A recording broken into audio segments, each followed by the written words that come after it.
이스라엘 백성들이 가나안 땅에 들어가면 이제 땅의 분배를 받습니다. 신나죠? 얼마나 좋을까요? 약속의 땅에 들어가서 이제 땅의 분배를 받는 거예요. 이제 살아갈 그 땅을 자신의 기업으로 이렇게 받는 거예요. 그곳에서 농사도 짓고 가축도 기르고 집도 짓고 그렇게 사는 거예요. 이들이 애국 땅에서 노예 생활 430년, 광야에서 40년. 그동안에는 자신의 땅이 하나도 없었어요. 기업이 하나도 없었어요.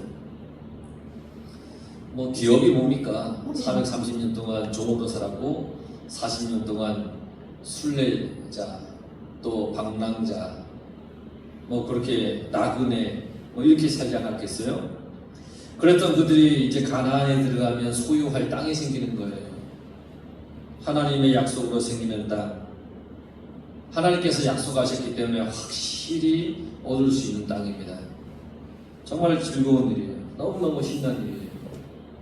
그런데 이제 이들은 자기들이 분배받을 그 땅에서 얼마를 떼어서 레위인에게 주어야 됩니다.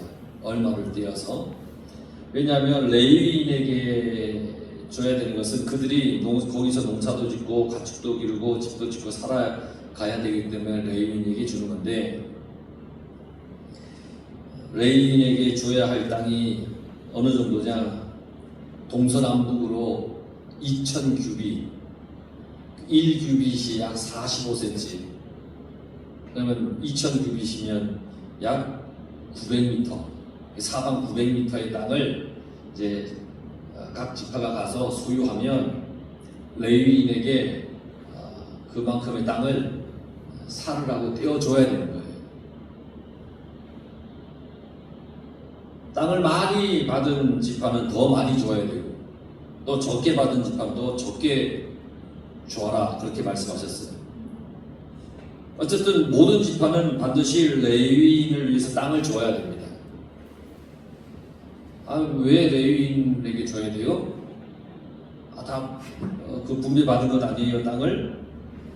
이렇게 의문을 품을 수 있겠지만, 땅을 분배할 당시에 레위인에게 분배한 땅은 없어요. 하나님이 레위인에게 땅을 분배하지 않았어요. 레위인들은 성막의 일을 하는 사람들입니다. 민수기에서 이 제사장과 레위인에 대해서 매우 중요한 중요성을 얘기를 해주고 있어요. 그들이 중요하다는 거예요. 그래서 신명기 10장 9절에 보면 레위는 그의 형제 중에 분깃이 없으며 기업이 없고, 레위는 가나안 땅에 들어가면 없어요. 땅이 없어요. 내 하나님 여호와께서 그에게 말씀하신 같이 여호와가 그의 기업이십니다. 그러니까 이들은 땅을 분배받는 것이 아니라 성막의 일을 하는, 성전에서 일을 하는 역할을 하는 사람이 레위인이죠. 그래서 땅을 분배받지 못했지만 레위인들은 하나님께 속한 사람이다, 하나님의 일을 전담해서 하는 사람이다 라고 그랬어요. 그래서 레위인들은 각 지파에 속해서 흩어져 살게 되는 거예요. 레위 지파끼리 똘똘 뭉쳐 사는 것이 아니라 각 지파에 흩어져서 성막의 성전의 일을 하는 사람. 그런데 이제 각 지파가 레위인들에게 땅을 이제 이렇게 제공을 하잖아요. 근데 제공은 하긴 하지만 그 땅이 레위인의 소유가 되는 땅은 아니에요. 레위 지파는 땅을 소유하는 것이 아니라 그 제공된 땅에서 그저 거처할 뿐이에요. 거처하는 거, 살 뿐이에요. 그냥 그곳에서 사는 거예요. 그 레위인이에요. 자, 이렇게 이제 레위인에게 땅을 제공을 했어요. 자, 제공받은 레위인이 이 거할 성읍은 도피성으로 삼을 6성읍과 그 외 나머지 42성읍이 그들에게 주어진다고 했어요. 자, 이스라엘의 모든 지파는 레위인을 위해서 48성읍을 주고 초장도 줘야 돼요. 레위인이 살도록. 이거는 하나님의 명령이에요. 그렇게 하라는 거예요. 왜요? 라고 할 수 없어요. 하나님께서 그렇게 하라고 하신 거예요. 그래서 레위인들에게 땅을 주는 거예요. 이스라엘의 모든 지파가 이렇게 레위인을 위해 땅을 제공하기 위해서는 그러면 그 지파의 모든 사람들이 어떤 마음, 어떤 태도를 가져야 가능할 수 있을까? 내가 가나안에 들어가서 저 땅을 정복해서 그걸 가지면 다 내 것 하고 싶은데 하나님께서 아니야, 어느 정도 일부를 레위인에게 할 수 있도록 주어 라고 했을 때 그걸 레위인에게 주려면 이 지파의 사람들에게 어떠한 자세, 어떤 태도가 있어야 가능할까? 그들에게 요구되는 삶의 태도는 우선은 희생입니다. 희생이 있어야 줄 수가 있습니다. 희생해야만 자기들의 분배받은 땅을 나눌 수가 있습니다. 그러니까 하나님께서 나에게 주신 것이 나만 위한 것이 아니라는 것을 알아야 됩니다.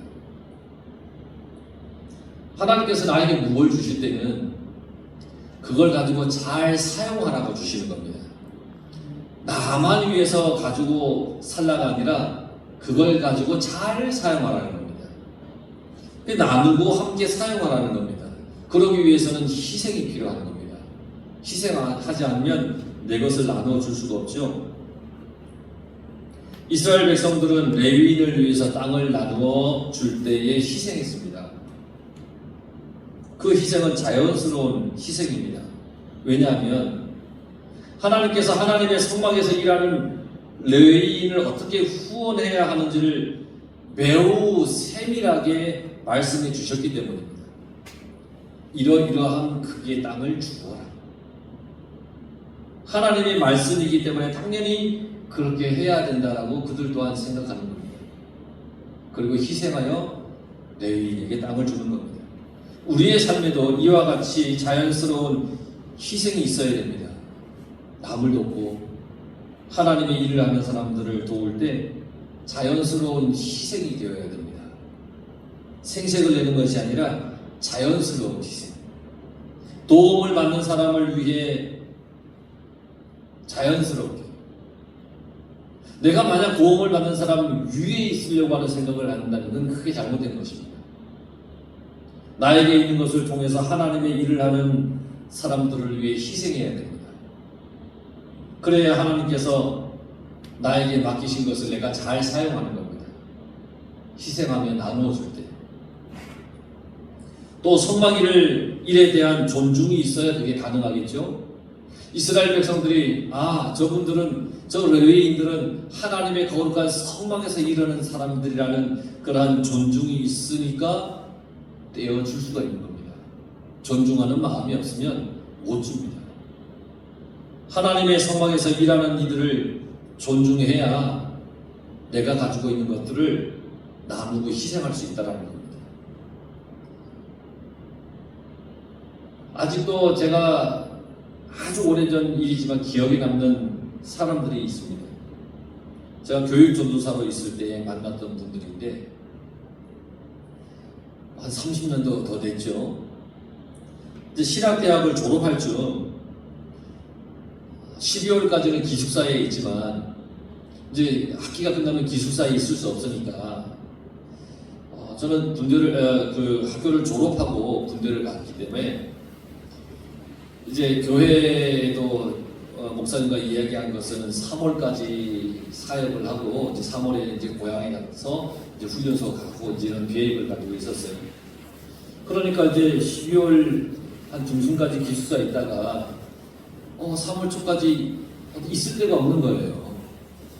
그러니까 그때 섬기던 교회의 한 권사님 과정에서 중학교 2학년쯤 되는 이제 그 학생이 있는 집이에요. 그 아들 방에서 같이 지내도 된다라고 이렇게 배려해 주어서 지낸 적이 있어요. 사실 아무리 그 교회 교육 전도사라 해도 자기 집에 남을 들여서 지내는 건 쉬운 일이 아니죠. 아무리 친하고 좋은 사람 아니면 귀한 사람이라 해도 한 2달 자기 집에 들여서 산다는 게 얼마나 어려운 일이에요. 그런데 그분들은 주의 종을 존중하는 마음으로 그 거처를 이렇게 내어주었어요. 그래서 세월이 지나도 그분들이 잊혀지지 않아요. 주의 종을 존중하는 마음이 참으로 아름다운 그런 분이었어요. 그리고 또 한 권사님이 계시는데요. 이분은 매주 제 빨래를 가져가서 빨래를 해주셨어요. 왜냐하면 세탁기가 없어요. 근데 이제 뭐 남학생이 뭐 신학생이긴 하지만 그 뭐 23살, 4살 된 그 청년일 때 뭐 빨래 제대로 하겠습니까? 언양이한테 물어보니 제도 일주일에 한 번 빨래 하더군요. 기숙사 세탁기 있음에도 불구하고. 그런데 이 권사님은 빨래를 다 가져가서 만약 교회에 올 때 빨래를 들고 오라는 거예요. 안 된다. 안 가지고 안 된다고. 몇 번 안 가져갔더니 아주 그냥 쫓아와서 빨래 쌓여 있는 거 뻔히 아니까 그걸 들고 가서 세탁기에 그냥 빨래를 다 해다 주시고 그랬었어요. 아마 젊은 이제 신학생이고 교육전사인데 그분도 주의 종을 존중하는 마음으로 그렇게 했을 거라는 생각이 들어요. 20대의 저를 주의 종으로 존중해서 그렇게 그들이 해주었다는 거예요. 레위인을 주의 종으로 존중해서 그들에게 자신의 땅을 내어준 이 이스라엘의 12지파. 20대의 젊은, 어쩌면 뭐 자신의 어떤 자식뻘 정도밖에 안 될 그 전도사를 존중해준 그분들. 이 모든 이 공통점을 이렇게 생각해 보면 하나님의 일을 하는 사람이기에 당연히 희생해주고 내어준 그런 어떤 마음이 아니었을까라는 생각을 해봅니다. 여러분, 우리도 그러한 마음으로 살아야 됩니다. 나만 위해서 사는 것이 아니라 나의 유익만 구하는 것이 아니라 나누고 희생할 줄 아는 삶을 살아야 됩니다. 그리고 주님의 일을 하는 사람들을 존중해야 됩니다. 내 마음에 안 들 수도 있죠. 저분은 왜 저래? 그러나 그래도 주의 일을 하는 사람은 내가 판단할 게 아니라 존중해야 합니다. 존중해야 되고 대단해서 존중하는 것이 아니라 하나님의 일을 한다는 그 자체만으로 존중해야 되는 겁니다. 주의 종이 잘나서가 아니라 하나님의 일을 한다는 그 자체로 존중해야 되는 겁니다. 그래야 내 땅을 하나님의 명령대로 내어줄 수 있다는 겁니다. 레위인들에게 준 이 48성읍, 그 중에 6성읍은 도피성으로 삼았습니다. 도피성. 14절에 보면 세 성읍은 요단 이쪽에 두고, 그러니까 요단 동쪽에 두고, 세 성읍은 가나안 땅에 두어서 도피성을 삼았다. 여호수아는 요단 서쪽 가나안 땅에 납달리 지파의 게데스, 에브라임 지파의 세겜, 유다 지파의 기럇 아르바 땅과 요단 동쪽 그 땅에 있는 루벤 지파의 베셀, 갓 지파의 길르앗 라못, 므낫세 지파의 바산 골란을 도피성으로 구별했습니다. 도피성은 말 그대로 피하는 곳입니다. 도피하는 곳입니다. 누가요? 누가 도피합니까? 부지 중에 살인한 사람. 부지 중에 살인한 사람. 왜 피했을까요? 이 당시는 피해 보복이 합법이었기 때문입니다. 그러니까 나에게 해를 끼치면 그만큼 내가 해를 끼치는 겁니다. 눈에는 눈, 이에는 이 그러잖아요. 그게 정말 하나님의 사랑의 법입니다. 눈에는 눈으로 보복해라는 얘기가 아닙니다. 이 시대에 내 눈을 상하게 하면 내 눈을 상하게 한 사람의 눈을 내가 가서 보복을 하는데 그거보다 더한 보복을 했다는 겁니다. 그러니까 하나님께서 아니야 그것까지야 라고 선을 그어주신 겁니다. 그러니까 피해 보복이 있었던 시대입니다. 그러니까 부지 중이라도 살인을 하면 가서 보복을 하는 겁니다. 그래서 하나님께서 고의적으로 살인하지 않은 사람을 보호해주는 도피성을 삼았습니다. 부지 중에 살인한 사람이 도피성에 들어가면 죽음을 면할 수가 있었어요. 만약 고의라고 판단되면요, 그 즉시로 거기서 끌어내서 보복을 당하게 그냥 두었습니다. 오직 부지 중에 행한 살인만이 해당됩니다. 고의적인 것은 해당이 안 됩니다. 그래서 16절에서 21절에 보면 고의 악의적인 살인은 이러한 거라고 예를 들어줬죠. 이렇게 모퉁이에 이렇게 그 계획적으로 숨어 있다가 나에게 피해 입은 사람이 있을 때 숨어 있다가 가서 남떠들이 확 밀어서 죽였어. 이건 고의적이라는 거예요. 그런데 악의가 없는 것을 22절, 23절에 설명하고 있는데 뭐 그런 거 있잖아요. 이제 예전에 이제 이 시대에 도끼로 나무를 했는데 나무질을 도끼질을 막 하다가 손에서 도끼가 쑥 빠져나갔어. 그런데 하필이면 그 옆에서 나무하는 사람의 어디 신체연이 맞아서 이 사람이 죽어버렸어요. 이거는 내가 고의로 한 것이 아니잖아. 이걸 이렇게 나누어 줬어요. 이 고의적인 건 고의적이지 않은 거. 그래서 도피성은 이 정당한 판결을 받기까지 복수자에게 죽임을 당하는 것을 피하도록 배려하는 그런 제도예요. 사람은 실수를 하잖아요. 실수를 해요. 고의가 아니고 실수한 것에 대해서는 고의적인 것과 같은 처벌을 한다면 살아남을 사람이 누가 있겠냐는 거예요. 그래서 하나님께서 도피성을 만드신 이유가 뭐냐면 11절에 너를 위하여 라고 했습니다. 너를 위하여. 하나님께서는 우리를 위하여 도피성을 만드셨습니다. 너를 위하여.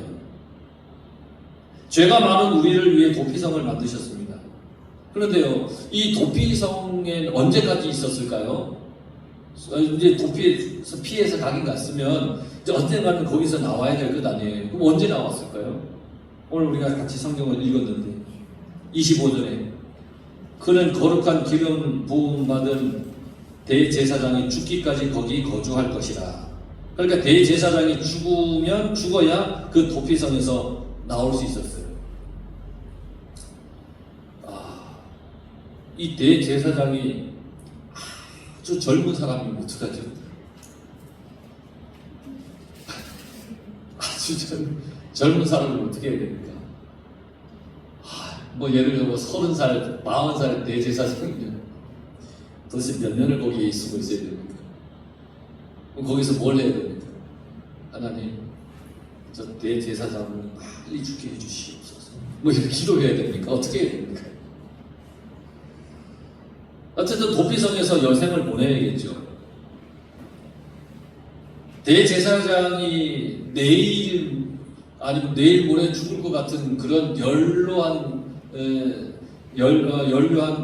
그런 사람이라면 기분이 좋을까요? 어떡할까요? 그럼 나이가 많은 사람이 있을 때 내가 부지 중에 뭘 해야 될까요? 어떻게 해야 될까요? 막 고민스럽지 않겠어요? 대제사장이 죽어야만 거기서 나와서 자기 땅으로 돌아갈 수 있다고 했어요. 그런 도피성에 피한다고 해도 이 대제사장이 죽을 때까지는 못 나와요. 32절에 보면 도피성에 피한 자는 대제사장이 죽기 전에는 속전을 받고 그의 땅으로 돌아가 거주하게 하지 말 것이라. 그러니까 부지 중에 고의가 아니라고 해도 부지 중에 살인을 해서 도피성에 갔어요? 오늘날로 얘기해서 보석금을 내고 가면 안 됩니까? 안 되는 거예요. 그렇다면 이 도피성이 주는 의미가 뭘까? 그건요, 죄 짓지 말라는 겁니다. 죄 짓지 마라. 부지 중이라도 죄 짓지 마라. 조심해라. 잘 살피며 살아라. 죄의 자리에는 발도 들이지 말라는 하나님의 엄격한 말씀입니다. 십계명에 살인하지 말라 그랬죠? 우리가 짓게 되는 죄 중에 살인이 있습니다. 이건 육체적인 살인뿐만 아니라 인격적인 살인도 있고요, 정신적인 살인도 있고요. 그런 거 얼마나 많은지 몰라요. 사람들이 목숨을 그냥 버리는 사람 중에는요, 인생이 막 어렵다고 하는 사람도 있겠지만 많은 경우에는 어떤 인격적인 살인을 당해서, 정신적인 살인을 당해서, 그래서 잘못된 선택을 하는 경우도 있는 거예요. 그러니까 살인하지 말라는 하나님의 계명 속에는 이 육신만 얘기하는 것이 아니에요. 우리가 다른 사람 한 사람을 바보 만들고 우습게 만드는 건 얼마든지 할 수 있잖아요. 그런 거 하지 말라는 거예요. 그런 거 하지 말아요. 어떤 형태이든지 살인은 하나님께서 엄격하게 금지하십니다. 그 사람이 하나님의 형상대로 만들어졌는데 그래서 살인이라는 것은 하나님의 형상을 짓밟는 것이라는 거예요. 다른 사람을 꼭 육체뿐 아니라 육신뿐 아니라 여러 가지로 형태로 그를 짓밟는 것은 하나님의 형상을 짓밟는 것과 마찬가지예요. 도피성에서 목숨은 부지할 수 있지만 대제사장이 살아있는 한 거기서 대제사장이 빨리 죽기를 기도하며 계속 있다면 그 또한 얼마나 힘든 삶이겠습니까? 아이고야, 저 대제사장 언제 죽을라나? 병 안 걸리려나? 오늘날로 얘기하면 그냥 교통사고 안 날라나? 이런 것만 생각하고 있으면 그 삶 또한 그 속에서 얼마나 힘든 삶이 얘기되는 거예요. 그러니까 도피성은 살인하지 말고 죄 짓지 말라는 하나님의 깊은 뜻이 있다는 것. 그 속에서 하나님의 깊은 뜻을 늘 생각하며 있어야 된다는 거예요. 33절과 34절은 정말 중요한 말씀입니다. 33절과 34절을 한번 같이 다시 한번 읽어볼까요? 33절과 34절입니다. 시작. 너희는 너희가 거주하는 땅을 더럽히지 말라. 피는 땅을 더럽히나니 피 흘림을 받은 땅은 그 피를 흘리게 한 자의 피가 아니면 속함을 받을 수 없느니라. 너희는 너희가 거주하는 땅 곧 내가 거주하는 땅을 더럽히지 말라. 나 여호와는 이스라엘 자손 중에 있음이니라. 아멘. 하나님께서 하신 말씀, 너희는 너희가 거주하는 땅을 더럽히지 마라. 너희가 거주하는 땅, 즉 내가 거주하는 땅을 더럽히지 마라. 그러니까 너희가 있는 땅은 곧 누가 있는 땅이에요? 하나님이 있는 땅이에요. 가나안은 하나님이 함께 거주하는 약속의 땅, 거룩한 땅, 더럽히지 말라는 겁니다. 여기에서 하나님의 마음이 담겨 있습니다. 더럽히지 마라. 나는 너희가 죄 짓는 것이 싫어 하는 하나님의 말씀. 너희는 죄 짓지 마. 이런 하나님의 깊은 뜻이 있는 말씀입니다. 너희가 있는 땅, 그곳 내가 있는 곳이야. 더럽히지 마. 죄 짓지 마. 하나님의 말씀. 가나안은 하나님께서 주신 땅이죠. 그래서 정해주신 경계를 잘 지켜야 됩니다. 하나님께서 주신, 하나님께 속한 경계를 잘 지켜야 됩니다. 즉 나의 믿음의 경계도 잘 지키며 살아가야 된다는 겁니다. 세상의 것을 어디까지 허용할 수 있어? 라고 스스로 이 세상에서 어디까지는 내가 허용할 수 있어? 그렇게 내 마음대로 믿음의 경계를 정하지 말라는 겁니다. 그러면 어디까지 허용할 수 있느냐? 하나님께서 정해주신 말씀을 근거로 나의 믿음을 정하는 것이고 나의 믿음의 경계를 지켜나가는 겁니다. 그러해야 되는 겁니다. 거룩하게 잘 지켜야 됩니다. 여러분, 교회를 거룩하게 잘 지켜나가십시오. 여러분들의 가정을 거룩하게 잘 지켜나가십시오. 나 자신도 거룩하게 잘 지켜나가시기 바랍니다. 내가 하나님의 말씀 듣고 하나님을 만나는 이 거룩한 교회가 우리가 잘 지켜나가야 되는 겁니다. 그렇게 거룩하게 여러분들이 살아가서 하나님께서 기뻐하시고 하나님께서 칭찬하시는 그런 여러분들의 인생이 다 되기를 간절히 바랍니다. 기도하겠습니다.